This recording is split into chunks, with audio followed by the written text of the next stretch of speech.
Oh, mate, the best thank you gift. So talk about Sicily, dude. I don't know much about Sicily. I don't know anything about Bike Park Sicily. So what was the trip like? What's it like? How's Ben? How's the trip? It was great. It's been a while since I've been away with Deeks. Josh, I've met once before, I think, but he's a super good guy. So we had a great... Obviously, it's always a good dynamic. When I'm going away with Deeks, Josh only added to it. He's a super funny guy, and he's... On these trips, you've got to be ready for anything because you don't know what you're going to get. We've been approached by Bike Park Sicily to go out there and ride the bike park. And you just don't know. You're under someone else's... the whole time you have no choice on where you're going, what you're doing. Really? So it's literally... It's like, you just get here, we'll take care of the rest. Is that kind of how it works? Is that fair to say? Yeah. Truly, I was a Tintin fan growing up.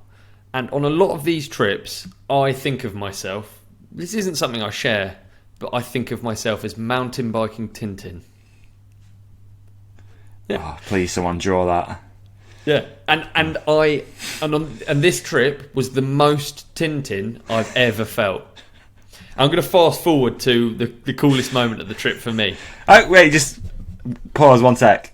There. Yeah. Why Tintin? I didn't watch Tintin as a kid. He had a little shitty dog. That's all I remember. It won't mean snowy. Not shitty. All right, shitty. Okay, snowy. Pound in the jar, please. I'll put one in. Oh, yeah. So 1-1. Tintin, basically, it was just like something about Tintin cartoons was obvious, but it was really satisfying to watch. I loved Tintin. I lived in Brussels until I was 3, so Tintin was like everywhere. And I used to have the books. Yeah, so I've still got a load of Tintin books, and I don't know whether that's why I like it, but I just like it anyway. And then I liked the cartoon remake with Tintin with an American accent when I was younger as well. Okay. Basically, the reason I like Tintin is it's very easy to understand. So for instance, let's say I'm going to do this. This is good, and I'm going to double up my story with a Tintin example. Okay. Let's say our intrepid explorer and Snowy, the Deacanator, is they're on a boat. They're on a boat going across wild ocean. Right? Yeah. It's pitch black at night. They look up into the sky. They can see a volcanic eruption. That's right. They're going to none other than Stromboli, the world's most active volcano. It's 12 o'clock at night. They've been on the boat for 5 hours. They can see it up in the clouds, the eruption. It's literally going off in front of them. Unbelievable. Is the sound? Boat pulls up. Not at this point. Ooh. Doo, doo, doo. They pull up to an empty port. It literally is like a ferry. You walk out through where the cars are coming out, except there's no cars because this island's tiny. It's Stromboli. The only cars on there are Piaggio apes and golf buggies as well, but Piaggio apes for the purpose of this story. So it is a really small, crazy small island. I think there's 300 people live there during the winter. Wow. And it's the winter, let me tell you. So our intrepid explorer, Tintin, walks up the ramp. He ends up going down these dark streets following a small Sicilian man. The Sicilian man takes him up to the only restaurant on the entire island. Not only the only restaurant that's open, it's the only restaurant... No. Not only the only restaurant that's open, it's the only restaurant full stop. He walks into the restaurant, he orders the local delicacy, whatever it is. He looks across the table. There's 2 men, look rather strange. They're wearing official-looking government outfits. This is really Tintin-y stuff. And this really happened as well. This did really happen. I'm drawing it out a bit too much, aren't I? No, it's great. I'm in. Like in. Are you in? Okay, right, I'll go back to the story. Tintin looks across to the other table. There's one guy. He's bald-headed. He's got big, bushy black eyebrows. He looks quite sinister. He's got a government logo on him. What could he be? Tintin asks himself. Tintin asks Snowy next to him.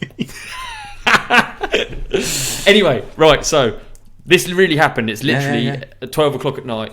We're on a table. We look over there. There's 2 volcanologists. No. Yeah. Volcanologists. And they're Sicilian, or are they... Sicilian volcanologists. Not, yeah. Or Italian volcanologists. So they work for the government doing volcano things. Volcanoes need to be monitored the whole time. That takes equipment. Obviously, the craters are always very hard to get to, so all the equipment has to be looked after, and like it's a matter of like safety, you know. Volcanoes are so they can spot patterns or anything, mate. Anyway, dude, to me that is like the coolest shit. That's a cool thing, innit? I didn't think I was I didn't think I was that interested in volcanoes. I'll be honest. I've been down a few on my bike, and they range from being really good to just boulder fields. For biking, they're not necessarily all good, and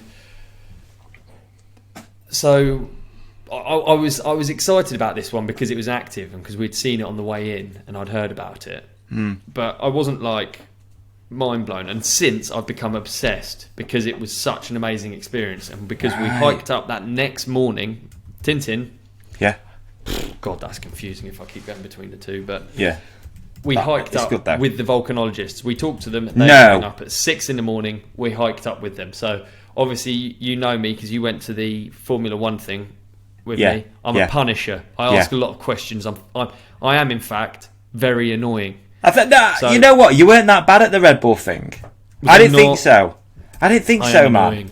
Okay, I just find it fascinating because, you know, like I feel like my time with these people is like limited, so I want to find out more. Yeah, I want to find out more, dude. It's so interesting. The world is so interesting, and these people have like specialised in one thing, the most minute, you know, this tiny little like subsector of science. Just the Earth's arsehole, like, really, isn't it? It's the Earth's arsehole, isn't it? Yeah, it's just letting out some gas. Right.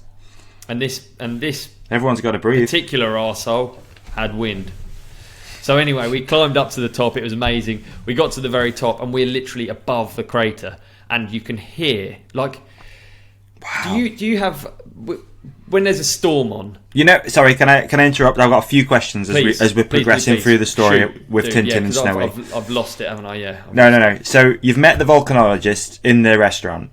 Your plan the next day isn't to walk up the volcano, or is it to go up the volcano? It is, but we don't know the way.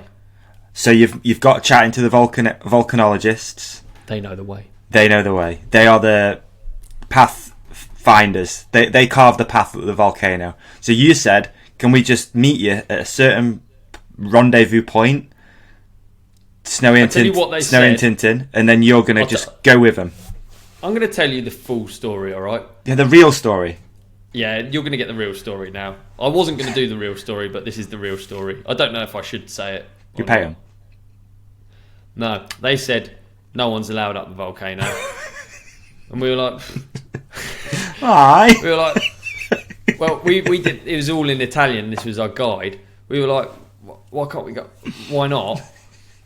And they're like, look, there's no one's there to stop you. You know, it's just a massive hill with a crater on top, but no one's allowed up it. So we're volcanologists. We can't be seen to be showing you the way. So they completely kept their part of the bargain. They had nothing to do with us. They said, look, we're going up at this time. If you follow us, then you'll know the way, but we can't be walking with you. So that's what actually happened. And this is an important part of the story. This is an important part. It's more Tintiny. Yeah. It's more Tintiny because we're creeping around. You're shadowing volcanologists. It gets even more Tintiny after that. It gets even more Tintiny. You didn't think it could. It gets more. So anyway, we got to the crater. It was actually horrific. The hike it's 1,000 meters high, which is nothing really in terms of mountains. It's not really a big one. How long? 1,000. Walk-wise, we were out for a long time. Not one of us bought water. Okay. And we didn't have any food. Fantastic. I can almost hear people listening to the podcast screaming. Yeah. Always prepare for the worst. Blah blah blah. Yeah, but the thing is, we had summited a volcano the day before that was 800 meters, and we'd gone and looked at the gas, and we'd gone up a path, and it'd been actually very manageable. We'd done that. It was within sight. It felt easy. There was just a diagonal path. We saw where we were going. It was easy. Yeah. This was one of the hardest 1,000-meter hikes I've done, carrying a bike. It's so steep. Whoa, moving edit. the whole time. Carrying a bike. That weren't in any story. Well, Tintin's... Yeah, we're carrying bikes, yeah. All right, so where Tintin goes, he always takes his bike, obviously. Well, yeah? I'm the Tintin of mountain biking, dude. And you are there on a biking trip. Yeah. I guess I just didn't think you'd take your bike, but yeah, okay, all right. Well, I wish I hadn't. But anyway, we'll get more to that later. Or took the it was e-bike. a really hard hike. It was really, really hard. The volcanologists were carrying car batteries up there for this recording equipment. No. Yeah. Wow. And when you get to the top, so we got to the top. I don't think I'd really realised that the volcano makes so much noise. And you sit up there, you're above the crater, the ground is warm, and it sounds like thunder. It sounds like a jet engine and then a thunder strike. Wow. And lava goes higher than us. One of the most I'm sending you a clip now. One of the most amazing experiences it was, and I could have actually sat up there for hours on this warm dirt looking at this thing that no one has control over.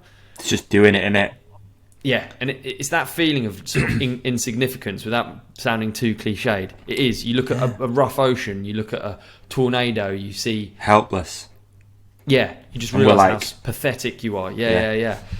So we were up there watching that. It was amazing. Looked at these concrete things. They're explosion shelters. They're shaped like a 90-degree radius. They've lead lined for heat, I think.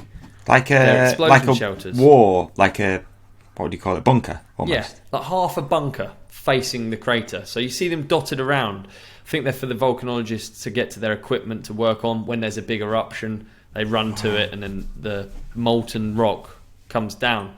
The gas is very dangerous, I think. Anyway, we had this long trek down. You can't really ride any of it. It's just massive boulders. It's not, there's not rideable and then there's really, really not rideable. This was not rideable. None of us have eaten or drank. We get to the bottom. That was just a break. A weary, tired Tintin with a dry mouth returns. And a shitty dog. And his shitty dog is very angry and also weary, also tired. Another quid.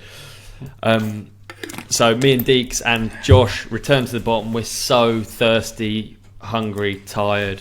It's been really hard. We've literally been like bushwhacking down parts of it. There's been landslides. We've had to climb across crevasses, and it's just been a really difficult. Mountaineering, basically. Yeah, it's really with hard. A bike. And we weren't prepared. Yeah, so we got to the bottom. We're really tired.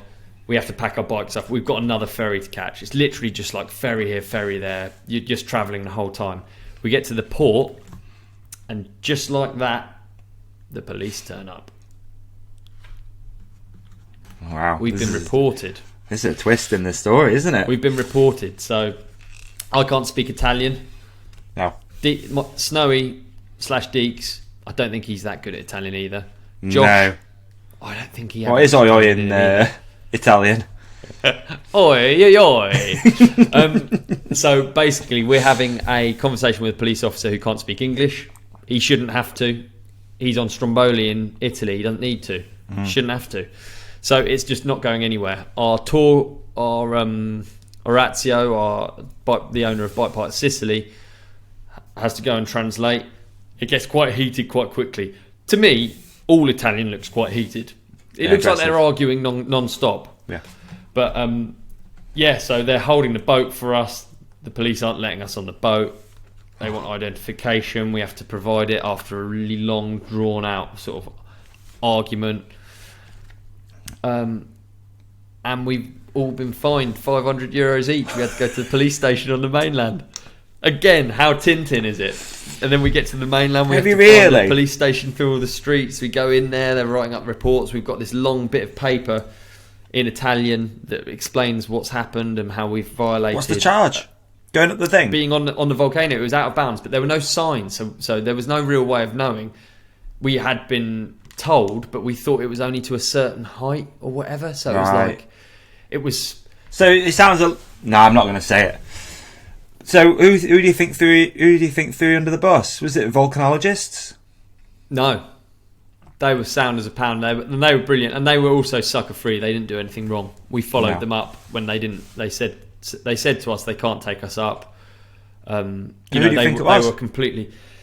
I did the translation thing on my criminal record, and it said that there were 2 viewings, one at 800 metres, one at 400 metres. So someone's reported us from the house. I think it's just a small island, busy people, not a lot going on.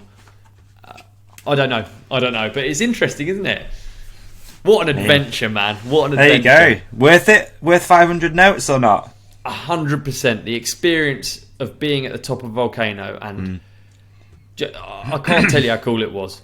The ground was warm. I was watching explosions going up in front of me. It was like nothing I've ever seen. And I'll send you the clip and we can put it in here because it is like... Please, we'll send it, yeah. Mind-blowing to me anyway. It was really one that I'll always remember for sure. That's awesome. Good effort, dude.